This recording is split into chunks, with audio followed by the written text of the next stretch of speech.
Hello children, how are you? कैसे हैं? I hope आप ठीक ही होंगे। बहुत दिनों के बाद हमारी और आपकी मुलाकात हो रही है ऑनलाइन ज़रिए से।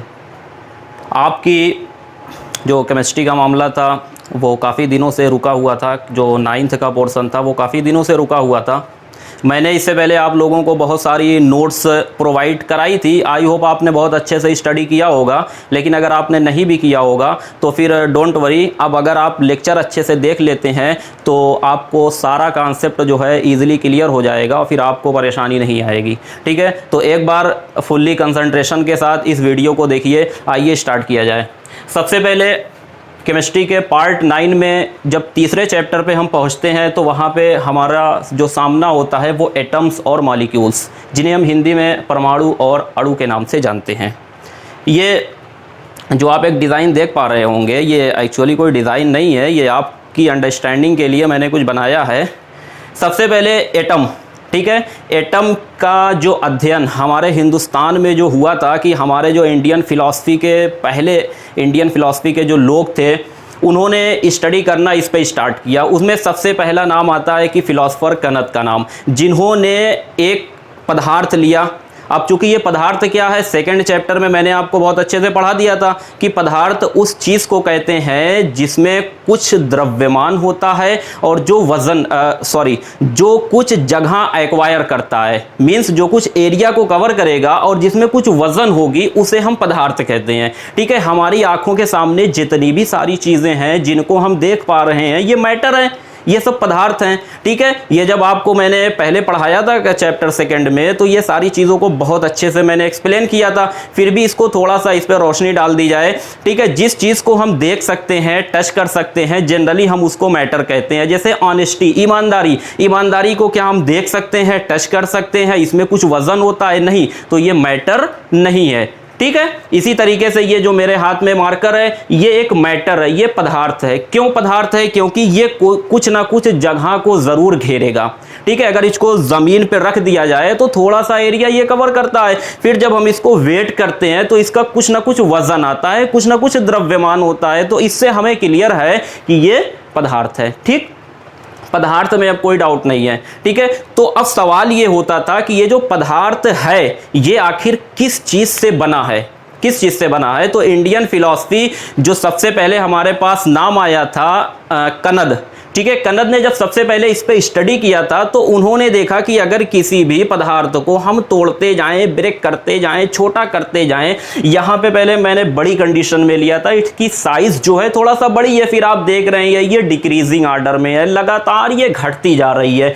एक कंडीशन इसकी ऐसी आती है कि बहुत छोटा हो जाता है, तो वहाँ पर उन्होंने क्या कहा कि अब इसके हम और टुकड़े नहीं कर सकते हैं, इसको अब हम छोटा नहीं कर सकते हैं, तो उसी को इन्होंने नाम परमाणु दिया था। तो ये क्वेश्चन बनता है कि परमाणु नाम किसने दिया था? तो परमाणु नाम जो इंडियन फिलॉसफी कनद थे उन्होंने, इंडियन फिलॉसफर जो कनद थे उन्होंने परमाणु नाम इसका दिया।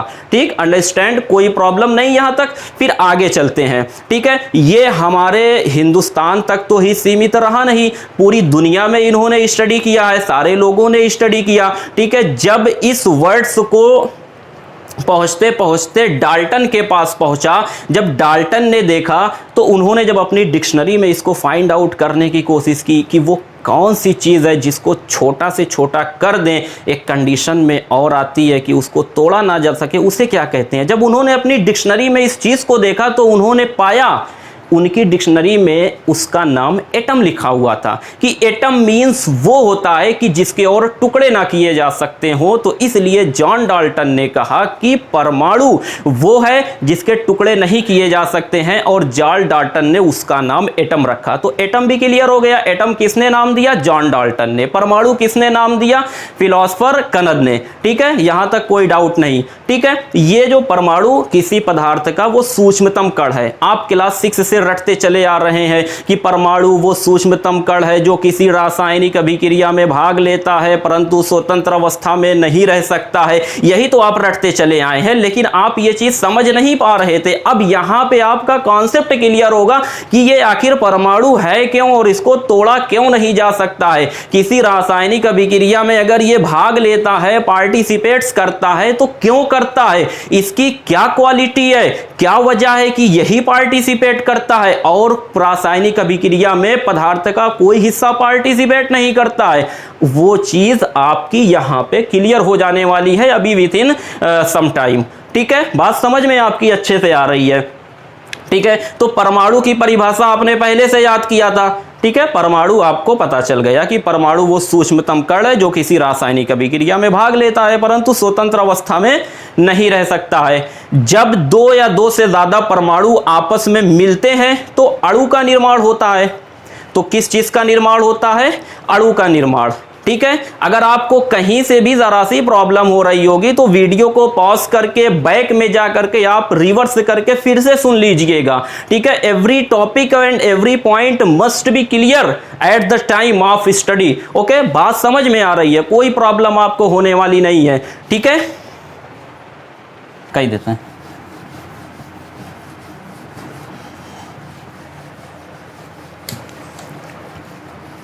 चलिए डियर चिल्ड्रन, आपने ये देख लिया परमाणु जब संयोजन करता है तो अणु का निर्माण होता है। तो इसके कुछ रूल्स और रेगुलेशन है। ऐसे थोड़ी है कि चाहे जैसे कोई आया मिल करके कुछ बना लिया, नहीं, ऐसा नहीं है। रासायनिक संयोजन के 3 नियम है। ठीक है, रासायनिक संयोजन के जो 3 नियम बनाए गए हैं उसमें पहला था तुम्हारा, ठीक है,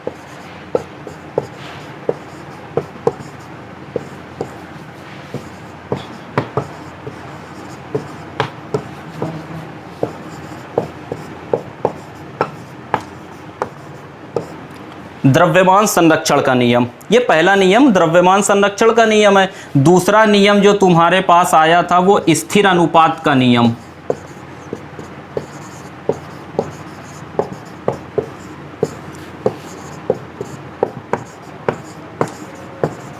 स्थिर अनुपात का नियम। तीसरा नियम जो आया था वो गुणित अनुपात का नियम।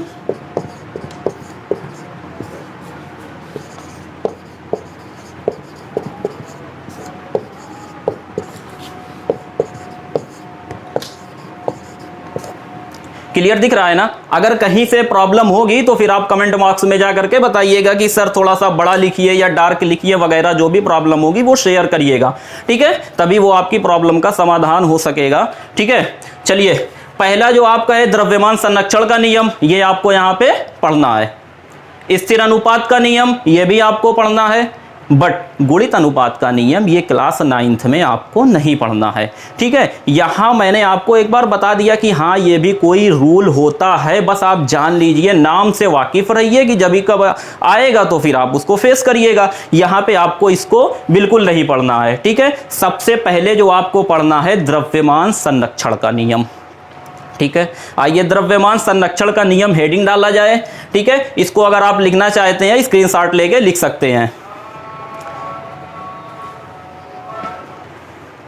चलिए स्टार्ट करते हैं। द्रव्यमान संरक्षण का नियम, law of conservation of mass.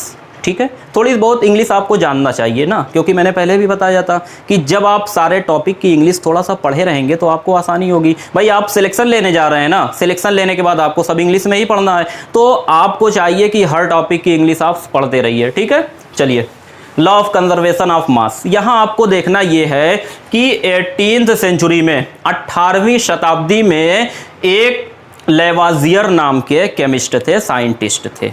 ठीक है, जिनको हिंदी में लैवाशिए कहते हैं। ठीक है, हिंदी की जब बुक में आप देखेंगे तो लैवाशिए लिखा होगा, इंग्लिश में लैवाजियर लिखा होता है।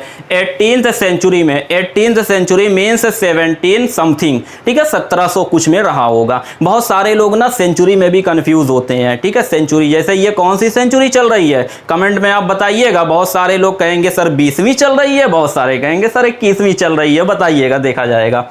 ठीक है, यहां पे जो आपको देखना है 18th सेंचुरी में लैवाशिए ने सबसे पहले इस नियम को प्रपोज किया था। ठीक है, इन्होंने इस नियम का प्रतिपादन किया था। कैसे किया था? उन्होंने एक चीज को देखा कि पदार्थ को ना तो उत्पन्न किया जा सकता है ना ही नष्ट किया जा सकता है। यही इनका मेन कॉन्सेप्ट यहां पे था, सिद्धांत जो था। क्या आपने एक पढ़ा था ना एनर्जी के बारे में, कि एनर्जी को भी डिस्ट्रॉय नहीं किया जा सकता है, उन्हें खत्म नहीं किया जा सकता, उनको एक रूप से दूसरे रूप में बदला जा सकता है। वही चीज यहां पर भी है कि matter can neither be created nor be destroyed. ना तो पदार्थ को खत्म किया जा सकता है और ना ही पदार्थ को बनाया जा सकता है। ठीक है, पदार्थ मीन्स यहां द्रव्यमान। ठीक है, द्रव्यमान का रूपांतरण होता है। ठीक है, जब किसी रासायनिक अभिक्रिया के प्रारंभ में पहले जितना हम अभिकारक लेके जाते हैं रासायनिक प्रक्रिया के फलस्वरूप हमें उतना ही मिलता है। ठीक है, इसी को द्रव्यमान संरक्षण का नियम कहते हैं। भाई द्रव्यमान मतलब वजन, मास संरक्षण मतलब उसकी हिफाजत रहना, वो कम या ज्यादा ना होना। ठीक है, शब्दों को अगर आप देखेंगे तो शब्दों से ही मीनिंग निकलती है। ठीक है, तो आपने देख लिया कि पदार्थ को ना तो उत्पन्न किया जा सकता है ना ही नष्ट किया जा सकता है। किसी रासायनिक अभिक्रिया के प्रारंभ में जितना द्रव्यमान हम लेंगे रासायनिक अभिक्रिया के पश्चात उतना ही द्रव्यमान हमको मिलेगा। इसी को द्रव्यमान संरक्षण का नियम कहते हैं। पूछा जाता है कि द्रव्यमान संरक्षण के नियम का प्रतिपादन किसने किया था, तो आप इजीली कह देंगे लैवाशिये ने किया था। एक चीज और है, ये लैवाशिये को फादर ऑफ द केमिस्ट्री कहते हैं, रसायन विज्ञान का फादर भी कहते हैं। ये बात नोट के आप रखिएगा, नोट करके, ये जीके का क्वेश्चन है। ठीक है, ये केमिस्ट्री की जो हिस्ट्री है वहां का ये क्वेश्चन है। ठीक है, जानते रहिएगा। Father of chemistry Lavoisier. ठीक है, उन्होंने कब द्रव्यमान संरक्षण का नियम दिया था? 18th सेंचुरी में। ठीक है, द्रव्यमान संरक्षण का जो नियम है, अब चूंकि बोर्ड पे मैं लिख नहीं रहा हूं ना, लिखना पॉसिबल नहीं है क्योंकि बड़ा सा है, तो मैं उसको थोड़ा सा बोल दे रहा हूं, आप स्पीड कम करके आप उसको लिख लीजिएगा। ठीक है, लैवाशियर के अनुसार, ठीक है, लैवाशिये के अनुसार पदार्थ को ना तो उत्पन्न किया जा सकता है और ना ही नष्ट किया जा सकता है। लाइन चेंज करके, किसी रासायनिक अभिक्रिया के प्रारंभ में जितना उत्पाद लेते हैं रासायनिक अभिक्रिया के पश्चात हमें उतना ही उत्पाद ब्रैकेट में द्रव्यमान मिलता है। लाइन चेंज करके, इसे द्रव्यमान संरक्षण का नियम कहते हैं। आइए अब एक एग्जाम्पल से देखा जाए। एग्जाम्पल आपको हम दिखा देते हैं। ठीक है, वो परिभाषा लिखने के बाद आप एग्जाम्पल लिखेंगे। एग्जाम्पल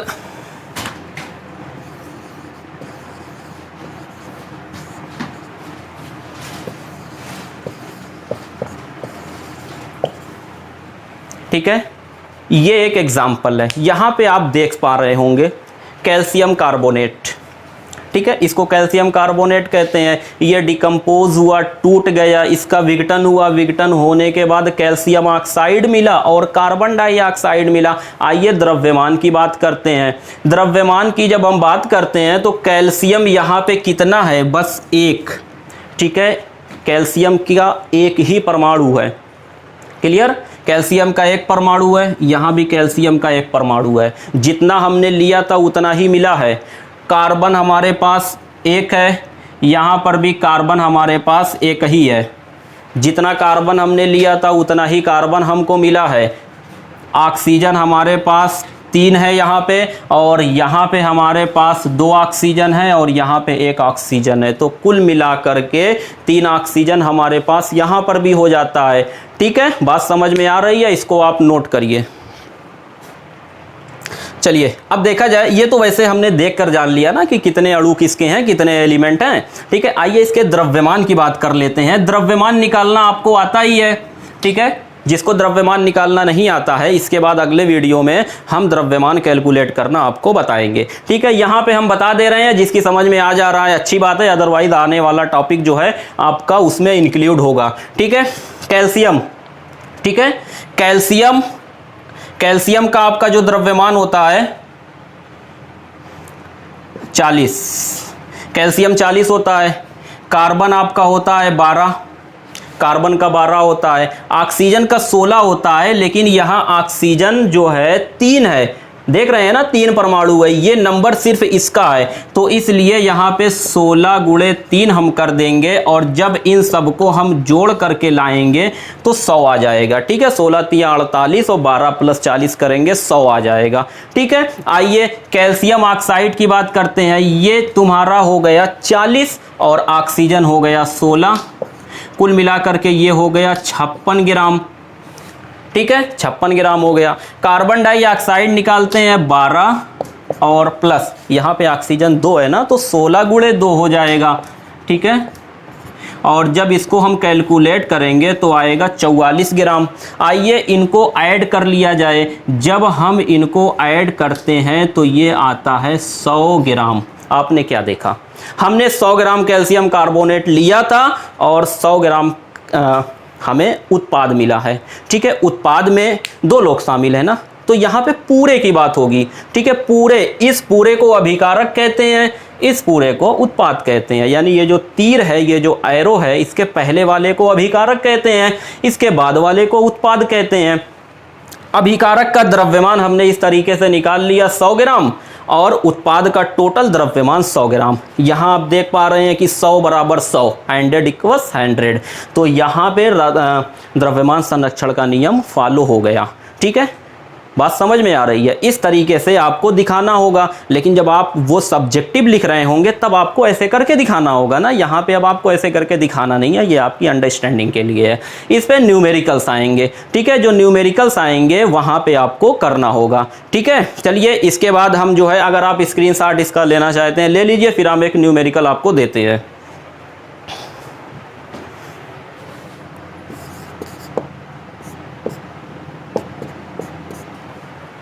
ठीक है, आइए आपके लिए हमने एक छोटा सा एग्जांपल लिया है।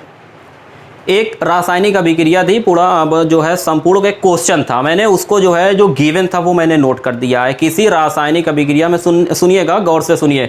किसी रासायनिक अभिक्रिया में कैल्शियम ऑक्साइड, ठीक है, 5.6 ग्राम कैल्शियम ऑक्साइड कार्बन डाइऑक्साइड से अभिक्रिया करता है और कैल्शियम कार्बोनेट 10 ग्राम बनाता है।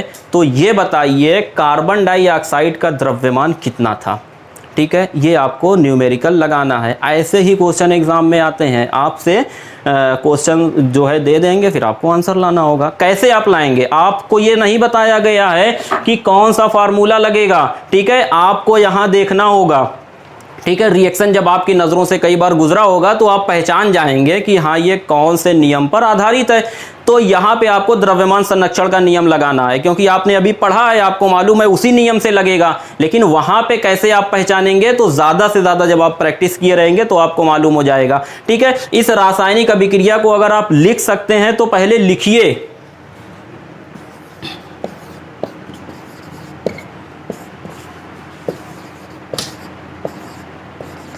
ठीक है, CaO यानी कैल्शियम ऑक्साइड 5.6 ग्राम। ठीक है, अब बार बार ग्राम ना लेते हैं ना, क्योंकि जब कैलकुलेशन में यूनिट लेने से थोड़ी सी प्रॉब्लम होती है, अच्छा नहीं लगता है। ठीक है, कार्बन डाइऑक्साइड नहीं गिवन था तो हमने मान लिया कि ये x है। कार्बन डाइऑक्साइड एक अननोन वैल्यू, एक वेरिएबल हमने मान लिया x है। कैल्शियम कार्बोनेट 10 ग्राम दिया हुआ है। ठीक है, इतना लिखने के बाद, ठीक है, आप जो है यहां लिखेंगे द्रव्यमान संरक्षण के नियम से। ठीक है, उसी नियम को हम फॉलो कर रहे हैं। ठीक है, ये अभिकारक था तो इनको आप इस प्रकार से कर लेंगे ना, क्योंकि अभिकारक में अब की बार 2 लोग थे तो अभिकारक को प्लस कर लिया, उत्पाद अकेला था तो अकेले के बराबर हो गया। आइए ट्रांसपोज कर दिया जाए इसको।